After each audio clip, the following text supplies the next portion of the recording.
September 17th, 1941. The rolling fields outside the small village of Hawkhurst, Kent, southern England. The late summer sun hangs low in the sky, casting long shadows across the wildflower meadows that stretch toward the distant gleam of the English Channel. The air carries the faint salt of the sea, mixed with the sweet, heavy scent of blooming heather and clover. In the distance, you can hear the occasional rumble of military convoys on the coastal road trucks hauling supplies. Young soldiers heading to defend against the invasion that everyone knows could come at any moment.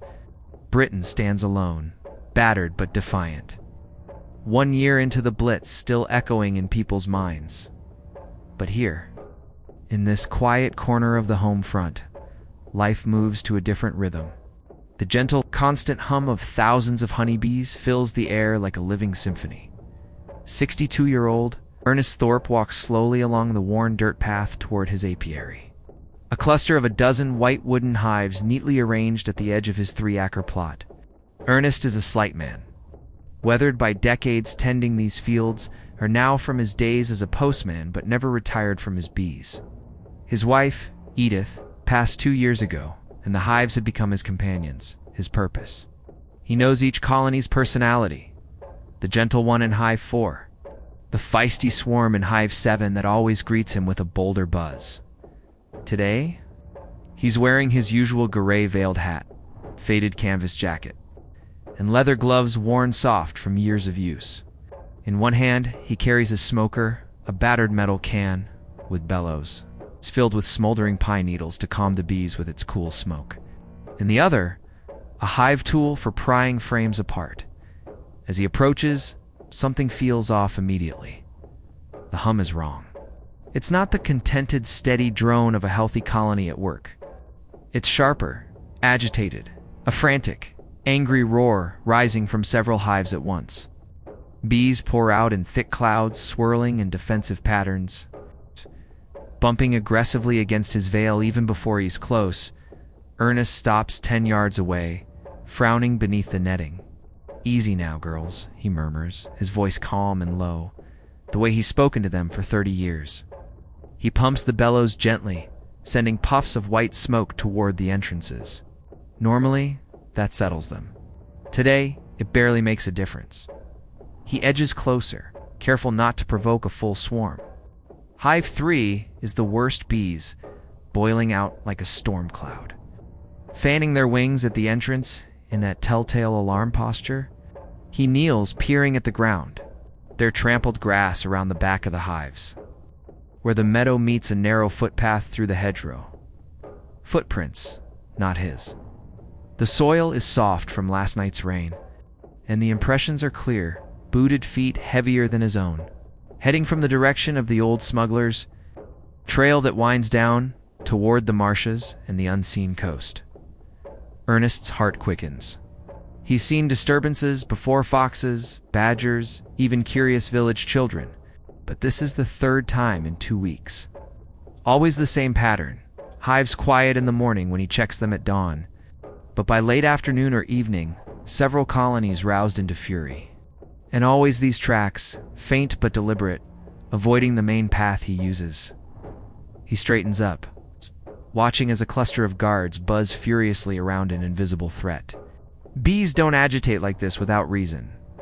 Their sensitive creatures' vibrations, scents, sudden movements set them off. Someone or something has been passing far too close, far too often. Ernest glances toward the horizon. Kent is crawling with defenses these days, pillboxes dotting the fields. Home guard patrols at night, barbed wire along the beaches. Everyone's on edge about parachutists, fifth columnists, German agents slipped ashore under cover of darkness. The newspapers are full of warnings. Report anything suspicious. But at Beekeeper's hives? Who would take that seriously? Still, Ernest knows his bees better than anyone. They're telling him something. And in a war where the enemy could be anywhere, even the smallest anomaly might matter. That evening, as blackout curtains are drawn across the village windows and the nation tunes in to the BBC for the latest news from the front, Ernest sits at his kitchen table with a cup of weak to rationing, makes real sugar a luxury now. but he saves a bit of last year's honey for special occasions. He stares at the notes he's jotted in his beekeeping log. Dates, times, which hives affected. The pattern is unmistakable.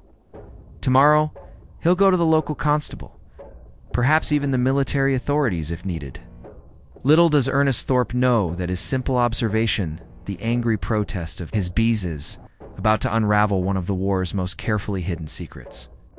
September 18th, 1941. The village of Hawkhurst, Kent. Early morning mist still clings to the hedgerows and clings to the cobbled streets as Ernest Thorpe makes his way to the small police station on the high street.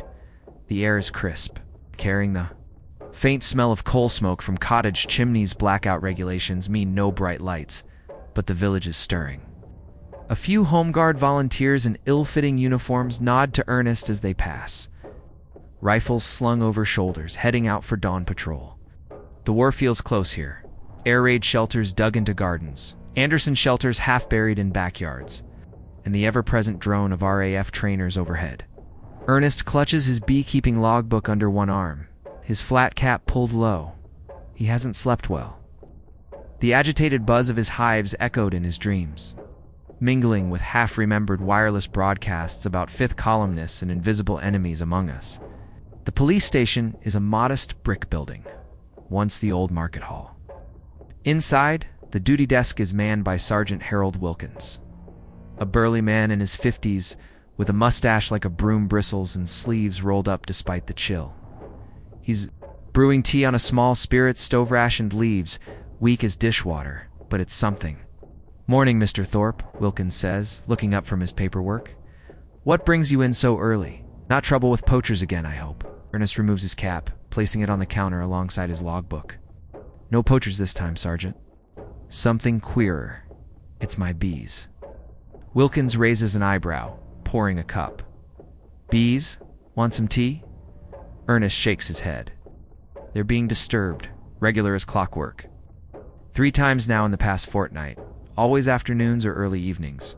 Hives roused into a proper fury, guards fanning, clouds pouring out like smoke, and there are footprints. See, not mine? Duded, heavy, coming from the direction of the old smuggler's path down toward the marshes." He opens the logbook, pointing to his neat entries, dates, times, affected hives, sketches of the tracks. "Bees don't lie, Sergeant. They're sensitive to movement, vibration, strangers passing too close. Someone's cutting through my plot, deliberate like avoiding the main paths." Wilkins leans over the book, frowning at first, then the corners of his mouth twitch. He clears his throat to cover a chuckle. "Well now, Mr. Thorpe, that's thorough. But bees reporting intruders? Sounds a bit like one of those wireless comedies. Could be a fox or badgers. They're bold this time of year. Or lads from the village taking shortcuts." Ernest's face hardens. "I've kept bees 40 years, Sergeant.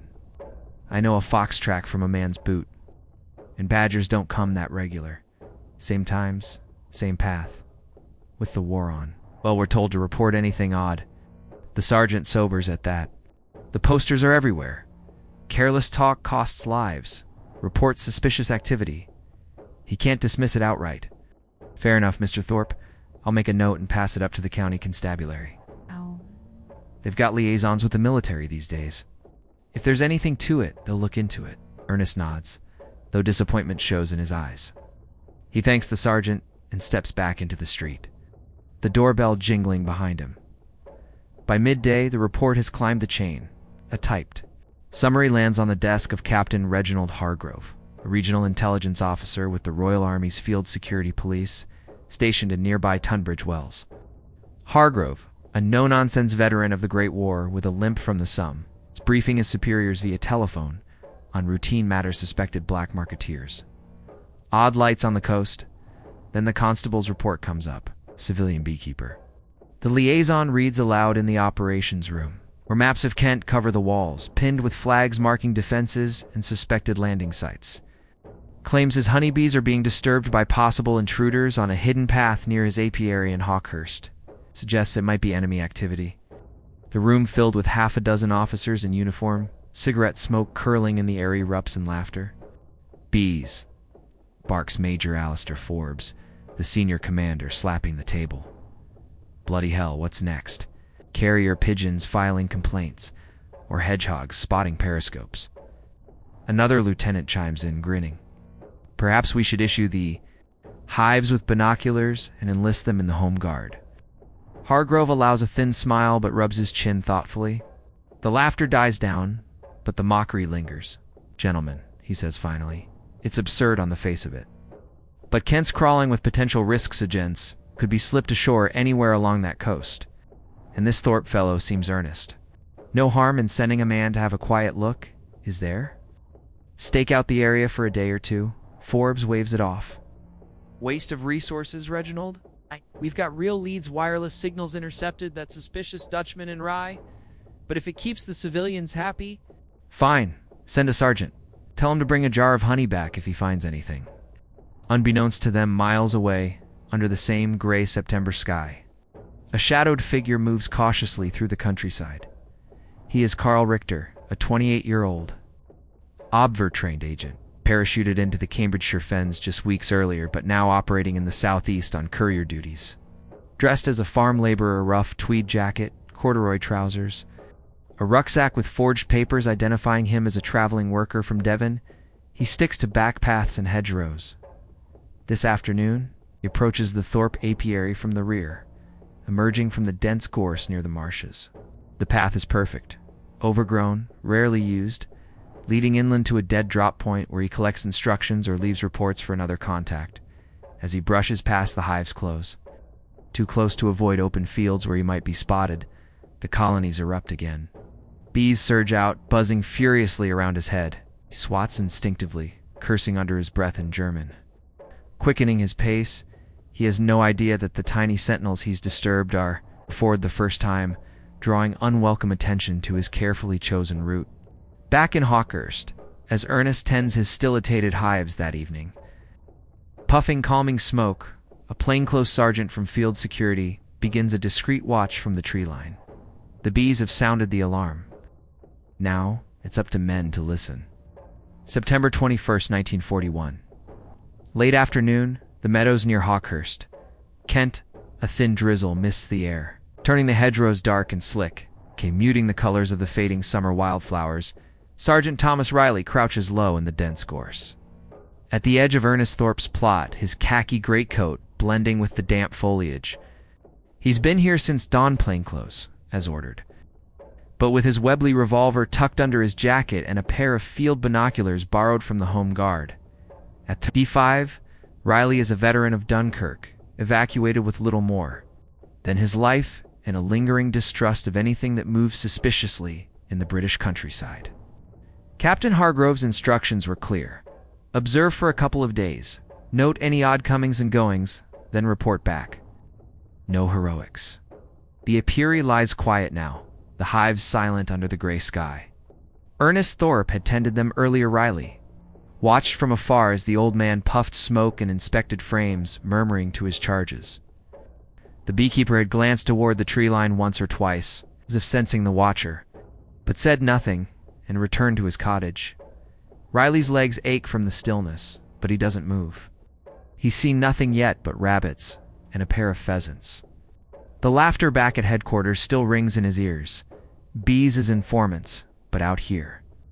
With the channel only miles away and invasion fears never far, even the absurd warrants a look. Then, around 4 o'clock, as the light begins to soften, movement catches his eye. A figure emerges from the marsh-side path, a man in rough laborer's clothes. Tweed jacket patched at the elbows, corduroys muddied at the hems, a flat cap pulled low. He carries a small rucksack and walks with purposeful caution, sticking to the overgrown trail that skirts the open fields. Not a local rambler. Stride is too deliberate, eyes scanning ahead and behind. Riley raises the binoculars. The man approaches the rear of the apiary. He's cutting close to the hives to avoid the exposed meadow. As he brushes past Hive 7, his boot catches the edge of a landing board. The reaction is immediate. A low hum rises to a furious roar. Bees explode from the entrances in dark clouds, swirling aggressively around the intruder. He flinches, swatting at his face and neck, quickening his pace without breaking into a run. Stings Landrily, sees him wince, slap his cheek, but he doesn't stop, pressing on through the hedgerow on the far side. Just like Thorpe described. Riley's pulse quickens. He waits until the man is 50 yards away, then slips from cover. Following at a careful distance, using ditches and tree lines for concealment, the stranger follows a faint trail inland, away from roads and villages' old smugglers' ways, perhaps winding through copses and fallow fields. No checkpoints here, no prying eyes. Perfect for someone avoiding notice. After 20 minutes, the man stops at a solitary oak in a dip of land, screened by brambles. He kneels casually, as if tying a bootlace, but his hand delves into a hollow at the tree's base. Riley, prone in the grass 30 yards back, watches through the glasses as the man withdraws a small oilskin packet, slips it into his rucksack, then deposits another in its place. A dead drop, no contact, just an exchange point. The man stands, brushes dirt from his knees, and continues north. Toward the railway line, perhaps, or a pickup. Riley doesn't follow further. Risky to go alone, and he's seen enough. Marks the tree mentally a distinctive lightning scar on the trunk, then doubles back toward the nearest telephone box in Hawkhurst. By evening, Riley is back in Tunbridge Wells, reporting directly to Captain Hargrove in the dimly lit operations room. Maps still cover the walls. The air smells of pipe tobacco and damp wool. It's no fox, sir, Riley says, spreading a rough sketch on the desk. Man, mid-20s, foreign-looking, dark hair, sharp features. Disturbed the hives exactly as the beekeeper said, and led me to this. He taps the dead drop location. Classic courier work. Avoiding main roads entirely. That path through Thorpe's land, it's part of a route from the coast, I'd wager. Marshes down there are riddled with creeks. It's easy enough for a submarine drop or small boat. Hargrove studies the sketch, his some limp forgotten as he leans forward. The room is quieter nownly laughter this time. Major Forbes, summoned urgently, listens with a deepening frown. Christ, Forbes mutters. The old boy's bees were right. We've been focused on wireless traffic and ports, but a low-level courier chain, inland from Romney Marsh, bypassing defenses. Hargrove nods. We'll need proper surveillance. Teams on the drop, watchers on the path. If this is active, there'll be more traffic. Word filters up quickly. By the next morning, field security has mobilized discreet patrols, hidden observation posts, and a quiet message is sent to the local constable. Inform Mr. Thorpe that his report is being taken seriously. No details, of course, just that they're investigating. Back at his cottage, Ernest receives the news with a nod and a cup of tea for the messenger. He steps out to his hives as dusk falls, the colonies settling into their nightly calm. Runs, a gloved hand over one of the disturbed boxes, feeling the gentle vibration within. Good girls, he whispers. You knew before any of us. Farther along the hidden path, under cover of darkness, the net begins to tighten. The bees have pointed the way. Now, the hunters close in. September 29th, 1941. Dusk settles over the Kent countryside. The sky a bruised purple streaked with the last light of day. A chill wind rustles the leaves of the ancient oak, the one with the lightning scar where the dead drop hides in its hollow base. For 8 days now, field security teams have maintained a silent vigil. Hidden observation posts ring the site dug into hedgerows, camouflaged with branches and netting. Sergeant Riley commands one binoculars trained on the tree from a ditch 50 yards away. 2 more men cover the approaches from the Abwehr path. Others watch farther out, toward the marshes. No chances taken. Captain Hargrove has pulled strings for extra personnel. Initial mockery forgotten in the face of potential intelligence gold. The air smells of damp. Earth and wood smoke from distant cottages. Blackout is hours away, but the teams move in shadow, speaking only in whispers. They've seen nothing since Riley's first sighting. No pickups, no new deposits. But patterns suggest regularity. Couriers don't abandon routes lightly. Then, just as the light fades enough to make silhouettes ghostly, footsteps crunch softly on the fallen leaves. Carl Richter approaches from the north this time. Varying his route a professional touch, he's traded his laborer's tweed for a darker jacket, a wool cap pulled lower. The rucksack hangs heavy on his shoulder. He moves with the same caution, scanning the gloom. Unaware that half a dozen pairs of eyes track his every step, he reaches the oak, kneels as before casual, practiced. His hand slips into the hollow, fingers closing on the oilskin packet left days ago. Now, Riley murmurs into the field telephone, voice barely audible. From 3 directions, figures rise like phantoms. Sten guns leveled, boots pounding the soft ground. Hands up. Don't move. The commands ring out sharp in the evening quiet. Richter freezes, then bolts instinct overriding training. He sprints toward the thicker woods, packet clutched in one fist, but the net is too tight. A rugby tackle from a burly corporal brings him down hard in the brambles, breath whooshing out. Wrists are cuffed before he can struggle further. A quick search reveals forged papers, a Luger pistol tucked in his waistband, and the oilskin-sealed orders in code, microfilm, hidden in a false boot heel. Back at the apiary, as if sensing the climax, several hives stir faintly in the cooling air, though no one passes close tonight by midnight. Richter is in a secured room at Tunbridge Wells headquarters. Under a bright lamplight that casts harsh shadows on his face, Captain Hargrove and Major Forbes lead the interrogation, Riley present as witness. Tea steams untouched on the table. Richter's English is fluent but accented, his defiance cracking under the weight of evidence. He's no novice Abwehr trained. Dropped by parachute months earlier, part of a network funneling coastal observations inland, but isolation and capture wear on him. Faced with the dead drop contents and Riley's detailed account including the path, through Thorpe's hives, he begins to talk. The route. He admits grudgingly, runs from Romney Marsh creeks, where small boats or even submarines occasionally land supplies or personnel under cover of night. From there, inland via forgotten paths, smugglers' trails, long overgrown, avoiding roads and villages. The apiary crossing is key. Remote, screened by hedgerows, yet direct. He's used it 4 times. Others before him, more drops exist 3 along the chain, linking to a safe house near Maidstone, then onward to London contacts or wireless operators in the Midlands. Intelligence on convoy movements, airfield strengths, defensive positions all gathered by spotters along the coast, passed hand to hand to avoid radio detection. It's not one man, but a chain. Low-tech, resilient. The Abwehr's hedge against ultra-intercepts and direction finding. Forbes leans forward, voice like gravel. Names, locations, the full route. Richter hesitates, but the writing is on the wall. Britain's counterintelligence is thorough. Others will fall if he stays silent.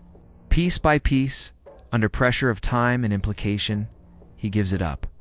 Aliases, recognition signals, alternate paths within hours, orders fly out. Raids coordinated with MI5, arrests planned from the coast to the capital. The next morning, as rain patters on the slate roof of his cottage, Ernest Thorpe tends his hives as usual. The colonies are calmer now, no disturbances in over a week. He wonders if the authorities found anything, or if it was all imagination. A knock at the door startles him. A plainclothes officer, polite but terse, thanks him formally on behalf of the department. "Your report was invaluable, Mr. Thorpe. It's helped us considerably." "Can't say more, I'm afraid. Official secrets and all." Ernest nods slowly, a quiet satisfaction warming him more than the weak tea he offers. His bees knew. And now, because of them, the hidden path is lit. Across Kent, in the pre-dawn hours, the roundups begin. The Courier chain unravels, link by link. October 1941, the autumn rains have turned the Kent lanes to mud, and the leaves of the hedgerows are turning gold and crimson under a sky that feels perpetually low and gray. In the early hours of the morning, coordinated raids sweep across the southeast like a silent tide. Mi-5 teams, guided by Richter's confessions and the mapped courier route, move with precision born of months of frustration against an elusive enemy. First, near the jagged creeks of Romney Marsh, a fishing cottage is surrounded before dawn. Inside, 2 men spotters posing as evacuees from London are taken without a shot. Binoculars, notebooks filled with convoy sightings, and a shortwave receiver hidden under floorboards are seized. One tries to burn papers in the hearth. A quick-thinking sergeant smothers the flames with a blanket. Farther inland, near Maidstone, a respectable farmhouse yields another link, a middle-aged woman. Ostensibly a widow running a small dairy, who serves as relay and safehouse. Her attic conceals microfilm in coded letters destined for London. She protests innocence at first, but the evidence piquettes matching Richter's description silences her in London itself.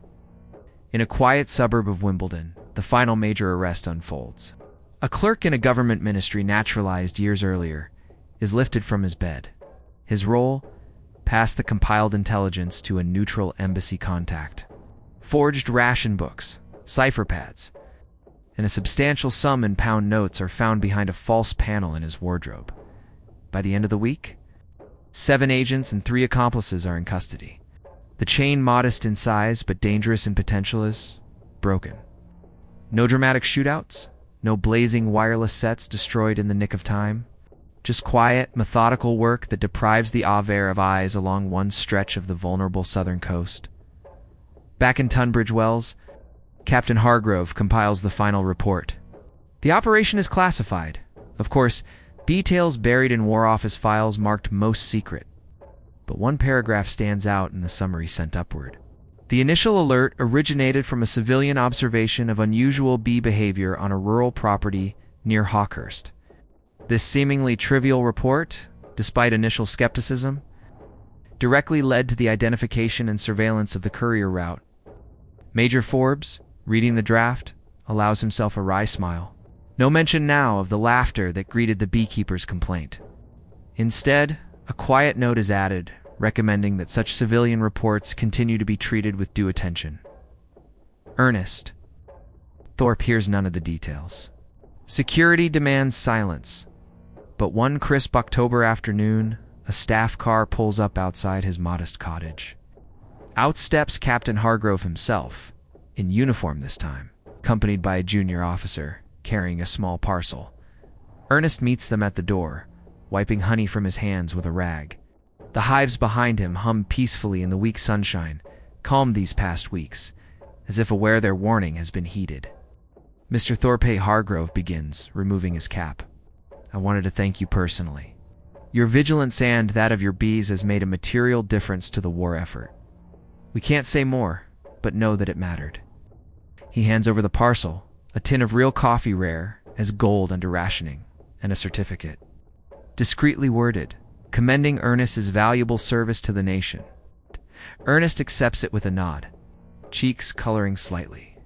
Just did what anyone would, sir. The bees did the real work. They're sharper than folks give them credit for.